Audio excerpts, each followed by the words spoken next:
Кыргызстан Евразиялык экономикалык союзга мындан туура 13 ай мурун кошулган. ЕСке кошулуу менен кыргыз өндүрүүчүлөрү үчүн 170 миллиондук рынок ачылып, айрыкча фермерлер өндүргөн продукциясын ири рынокко кымбат сата алмак. Анан калса, ири рынокко кызыккан чет элдик инвесторлор Кыргызстанда жаңы ишканаларды курууга инвестиция салып, өлкөдө өндүрүш жанданып, жаңы жумуш орундар түзүлмөк. Бирок бул жүйөгө өкмөт өзү деле анча айланган жок көрүнөт. Бир жагынан өлкөдө жаңы жумуш орундар түзүлөт деп ишендирип жатып, ошол эле маалда уюмга кошулуунун негизги жүйөсү катары Россия Казакстандагы мигранттардын иштөө шарты оңолоорун айтты. Деги эле Кыргызстан, айрыкча кыргыз өкмөтү Евразиялык экономикалык союзга кандай оптимисттик күтүүлөр менен кирген эле? Жазгүл Масалиева эске салат. Каршы сын пикир тобокелдиктерге карабай 2014-жылы Кыргызстан бажы биримдигине кирүү ниетин расмий жарыялады. Ал арада бажы биримдиги Евразия экономикалык союзуна айланды. Жыл аягында 23-декабрда Кыргызстан ЕСке кирүү келишимине кол койду. Өкмөт келишимдин жол-жоболорун 4-5 айда ишке ашырып, 9-майда ЕСтин толук кандуу мүчөсү болоорун убадалаган. Бул вакытта кыргыз өкмөтү жол картасына ылайык өзүнүн мыйзамдарын бажы биримдигинин мыйзамдарына шайкеш келтирип, же бажы биримдигинин мыйзамдары улуттук мыйзамдардан жогору турарын тастыктаган жоболорду кабыл алышы зарыл болчу. 20-майда Жогорку Кеңеш Кыргызстан Евразия экономикалык биримдигине кошулуусу боюнча келишимди ратификациялады. Ага президент кол коюп, келишим биримдикке кирген өлкө Армения, Беларусь, Казакстан жана Орусия парламенттери тарабынан жактырылып, 2015-жылдын 12-августунда уюмдун чегарасы ачылды. Кыргызстандын алдында 170 миллиондук рынок ачылып, экспорт өксүмөк. Бирок Статкомдун маалыматында 2016-жылдын 1-жарымында 2015-жылдын 6 айына салыштырмалуу экспорт 28,4%га кыскарган. Экспортко көбүнчө өкмөт айыл чарба товарларын жөнөтмөкчү болгон. Бирок айыл чарба товарларынын баасы орточо 15%га түшүп, эң көп чыгым тарткан быйыл дыйкандар болду. Айтмакчы, өкмөт башчыларынын бирөөсү завод фабрикалар ачылып, жумуш орундар көбөйүп, инвестиция агымы жогорулашын убадалаган. Жумушсуздардын саны өткөн жылга салыштырмалуу 4%га кыскарыптыр. Бирок бул четке кеткен мигранттардын өсүүсүнөнбү же жаңы жумуш орундар түзүлдүбү белгисиз. Анткени кризиске байланыштуу айрым ишканаларда кыскартуулар жүргөнү маалым. Инвестиция тескеринче 24%га азайган. Эң коркунучтуу божомол бул Кытай реэкспорту жана дордой токтомок. Дордойду соода 80%га чейин солгундап, азыр акырындап жанданууда. Кытай товарларынын баасы 4-5%га кымбаттады. Жеңил өнөр жай тармагы да басыңдап, Статкомдун маалыматында товарлар 20-30%га аз тигилген. 170 миллиондук рынокко өз товарын сатуу кыргыз өкмөтү ойлогондой оңой болгон жок. Ал турсун дээрлик мүмкүн болбой жатат. Евразиялык экономикалык биримдигине кирген өлкөлөр өз рыногун коргоп, өнөктөштөрүнүн товарларын киргизбөө үчүн ар кандай жасалма бөгөттөрдү башынан эле түзүп келген. Бул уюмга жаңы эле кошулган Кыргызстандагы бир жыл ичинде ар кандай тоскоолдуктарга дуушар болду. Бирок Кыргызстан азырынча соода согушуна кошулуп, уюмдаштарына жооп берүүгө дарамети жетиштүү эмес. Евразия экономикалык биримдигинин алгачкы кадамдары эле соода согуштары менен башталды. Уюмдун мүчөлөрү рыногун экономикалык өнөктөштөргө толук ачууга даяр эместигин көрсөтүп, бири-бирине карата экономикалык санкцияларды киргизишүүдө. Ал расмий түрдө фитосанитардык талаптарга жооп бербейт деп түшүндүрүлгөн менен иш жүзүндө өлкөлөр өз өндүрүүчүлөрүн коргоо аракетин көрүү менен гана элек. Мындай санкцияга көп кабылган Беларусь президенти Александр Лукашенко шериктештери келишимди сактабаса, уюмдун курамынан чыгып кетээрин айтып коркутуп алды. Лукашенконун таарынычы түшүнүктүү, анткени Орусия Беларусь товарларын кээде чек арадан да өткөрбөй кайра жөнөткөн учурлар кездешкен. 2014-жылы эле Орусия Беларустан этин киргизүүгө тыюу салган. Өзгөчө Украина жана Европанын товарларына тыюу салгандан кийин Орусия Беларусь менен чегин катуу текшерүүгө киришти. 2015-жылдын январь айында Беларусь сосискаларынан Африканын чочко чумасынын вирустары табылып, алар сатыктан алынды. Буга Белоруссия Астрахандан ташылган куш эттерин киргизүүгө бөгөт коюп жооп берди. Бир ай өтпөй Орусиянын айыл чарба товарларын көзөмөлдөө комитети Белоруссиядан келе жаткан 26 тонна сырды, 18 тонна куш этин жана 22 тонна картошканы артка кайтарган.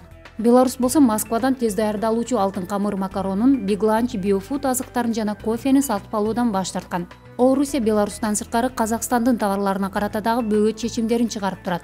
Жыл башында ветеринардык жана фитосанитардык федералдык кызмат Казакстандын Акжайык Плем жана Казинтерсауд ишканаларынын эт азыктарына тыюу салган. Кийинчерээк Орусия Казакстан менен Кыргызстандан барган 50 тонна товарды киргизбей койду. Анда Кыргызстандан сабиз, капуста, Казакстандан кургатылган өрүк жана башка жемиштер кайра артка кайтарылган. Казакстандын Новосибирскиге жөнөтүлгөн 8000 розанын жана 500 мөмөлүү жемиштердин көчөттөрү дагы кайра мекенине кайтып келген. Казакстан болсо алгач эле Орусиядан келген спирт ичимдиктерин жана күйүүчү майды аймагына киргизбей койгон. 2015-жылдын сентябрь айында Астана Орусия менен бирге Кыргызстандын сүт жана куш этинин азыктарына санкция киргизди. Ага чейин Казакстан Орусиянын айрым товарларын дүкөндөрдө сатыктан алып жатканы маалымдалган. Аны рублдун арзандашына байланыштуу орус товарларынын баасы түшүп, казак өндүрүшүн чыгымга учуратып жаткандыгы менен түшүндүрүлгөн. 2015 жылдын декабрь айында Казакстан 190 орус товарын киргизген кара тизмени жарыялады. Ага куш эти, макарондор жана таттуулар киргизилген. Кыргызстан уюмга толук кандуу мүчө болгондугуна карабай, Казакстан бир топко чейин чек арадан ветеринардык көзөмөлдү албай этти өткөрбөй турду. 2016 жылдын жаз башында Казакстан Кыргызстандын картошкаларынан илдет таап 1000 тоннаны кайра жиберген. Май айында кыргыз картошкаларын сатып алууга убактылуу тыюу салынган. Бул маселени Алмазбек Атамбаев Евразия экономикалык биримдигинин жыйынында көтөргөндөн кийин гана Казакстан чектөөнү алып салды. Өнөктөш өлкөлөр ортосундагы мындай соода согуштардын жайын кыргыз өкмөтү билген эмес беле? ЕСке кирүү алдындагы оптимисттик пландарында өкмөт эмнеден жаңылып, эмне үчүн күтүүлөр акталбай калды? Капиталдын суроолоруна экономика министри Арзбек Кожошов жооп берди. Кыргызстан Евразиялык экономикалык союзга кошулганына 1 жылдан ашып 13 ай болду. Албетте кандайдыр биринчи жыйынтыктарды чыгып атат. Ошол эле маалда албетте күтүлгөн нерселердин көбү акталбай калганын бизнес дагы, керек болсо өкмөт өзү дагы белгилей баштады. Эң биринчи кезекте эле Кыргызстан 170 миллиондук рынокко жол ачылат деген ишеним менен кирип, бирок эмнегедир башка өлкөлөрдүн өндүрүүчүлөрү үчүн тескеринче рынок болуп калгандай болду да. Албетте жөнөкөй карапайым адамга бул бир кирсек эле бардыгы мыкты болуп кетет дегенден алыс элек. Албетте абдан көп чакырыктар бар. Бул чакырыктар биринчиден дүйнөлүк экономикалык кризисине байланышкан. Алды менен сөз балким дүйнөлүк экономикалык кризис эмес, ушул регионалдык кризис жөнүндө болуп атат го. Дегени менен дүйнөлүк экономикада басаңдоолор байкалганы менен анчалык көп кризистин белгилери жок да, бирок кризистин ачык белгилери бул ошол эле биздин негизги партнерлор Россияда көбүрөөк билинип атпайбы? Мына ошондон улам келип аткан проблема эмес. Кризис в принципе бар жерде бар. Дүйнөлүк кризис 3,5-2,5 жылдан бул таасири бар да. Анан эмне үчүн бизге буну баягы биз үзүлүрдү өзүбүз ойлогондой жетпей калдык? Бул негизден бул Россияга болгон санкциялар, ошондой эле Россия менен Казакстандын негизги бюджетине киреше түшүүчү бул мына нефтепродукталар болчу да. Ошолордун баасы кескиндүү түргө түшүп кеткенден болот да. Бул биринчи.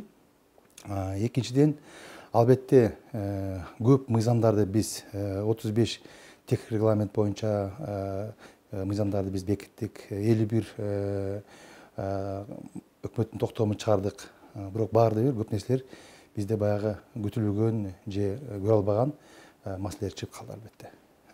Бунун арасында айтып кетсек, негизги маселе биздин бул бүгүнкү күндө ветеринария маселе боюнча эң негизги маселе ушул болуп атат bizde.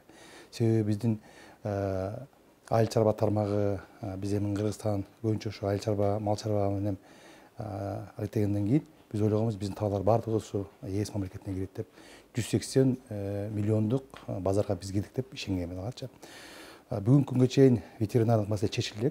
Албетте өзүңүз айткандай биздин чек арабыз ачык болгондуктан биздин товарлар ал жака дагы чыкканга мүмкүнчүлүк бар, бул жака келгенде мүмкүнчүлүк бар. Ошондуктан бизде бюджетке түзмө-түз таасири Казакстанда алардын улуттук валютасы девальвация болгонго байланыштуу аларда баалар түшүп кетти абданчы. Казакстандын теңгеси девальвация болду, Россиянын рубли девальвация болду. Бирок сом кандайдыр бир саясий шарттар мененби же кандайдыр бир мотивациялар мененби кармалып турат. Социалдык багытта алып караганда бул жакшы, инфляциянын көлөмү өспөйт, жана өкмөт мындай бир сомду туруктуу кармаганга чоң иштер жараткандай көрүнөт.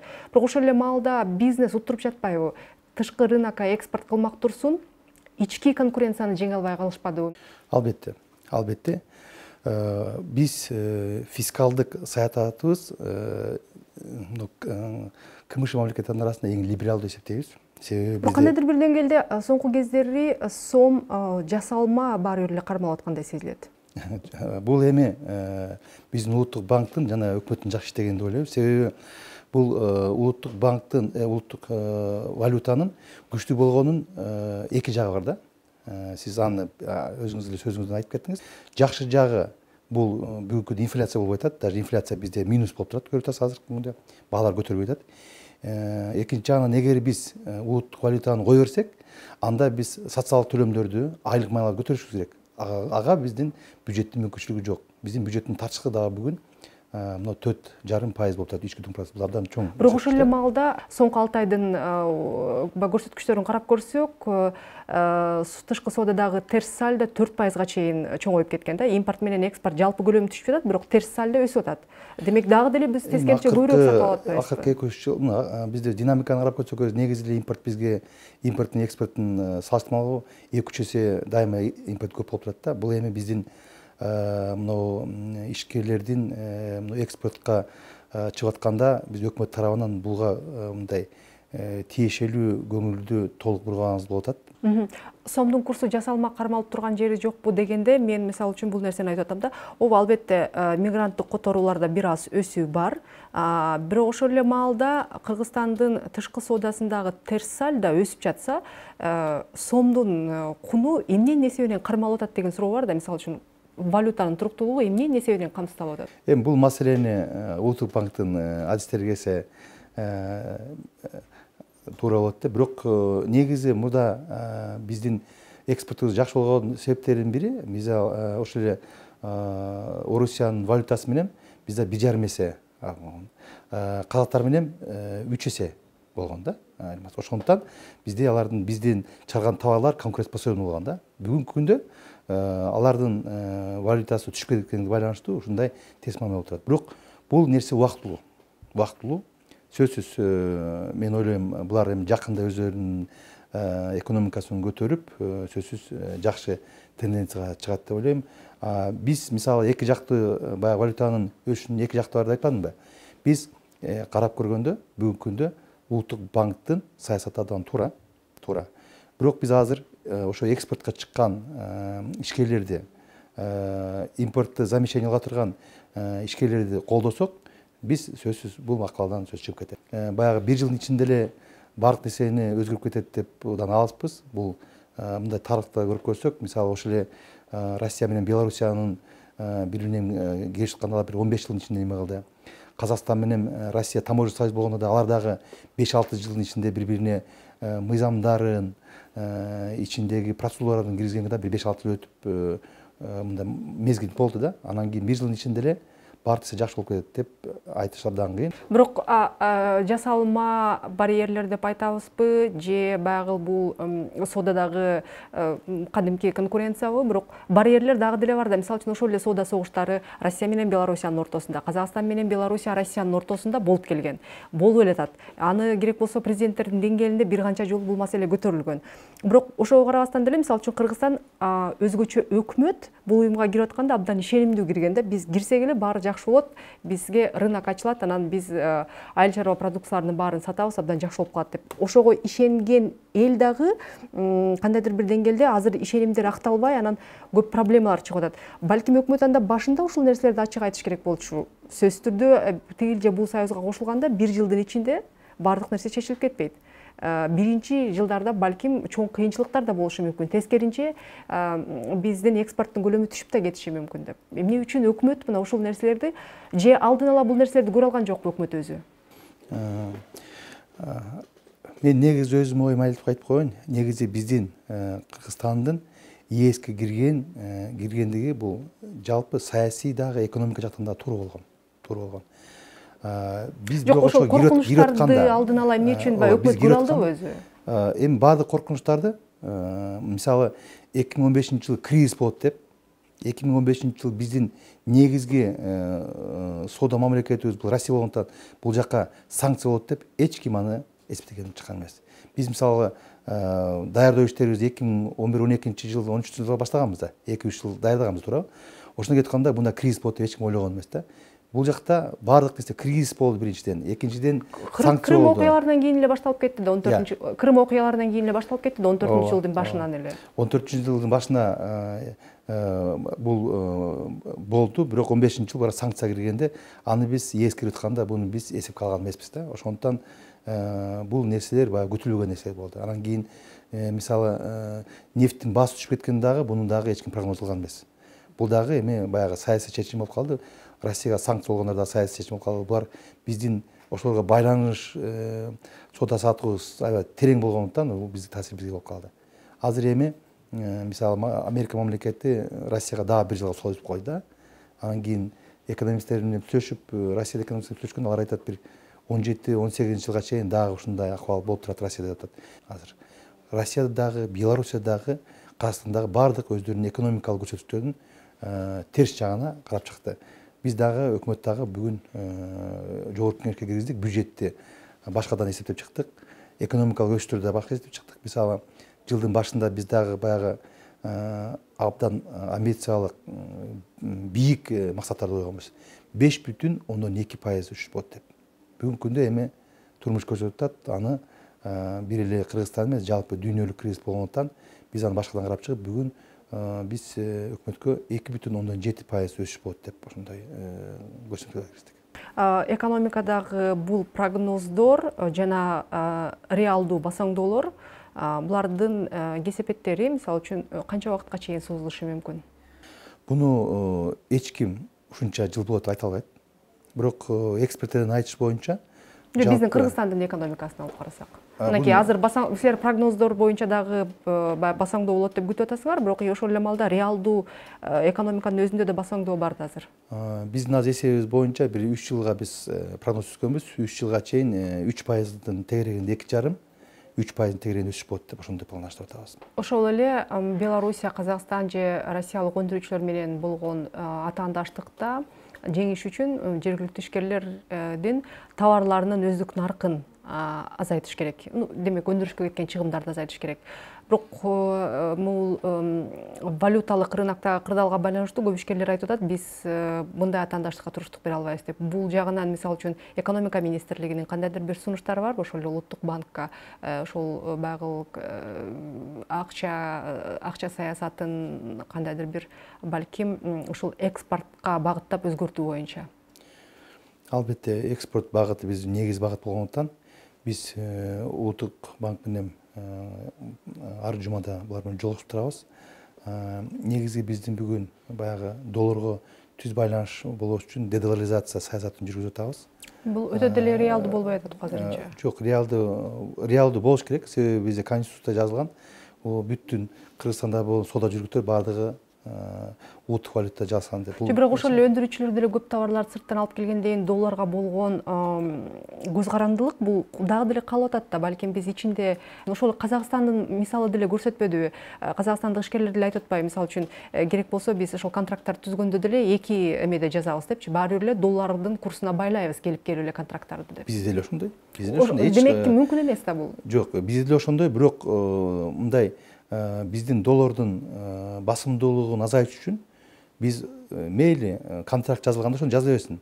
Бирок бул жакта мисалы сатылып атканда, алып атканда, мисалы ошол эле машина базарында, үй рыногунда бизде баардык нерсе жазылса дагы, бирок белгиленде мындай сом болуш керек деп. Бул эми өндүрүүчүлөрдүн немесин канчалык, акыбалын канчалык жеңилдетиши мүмкүн? Албетте жеңилдетет. Айрыкча биздин ички рынокто жүргөн өндүрүүчүлөрдү жеңилдетет. Анан кийин негизи акча саясатын Улуттук банк алып баргандыктан булар буга абдан кылдат мамиле кылыш керек да. Абдан кылдат мамиле кылыш керек. Чоң рахмат.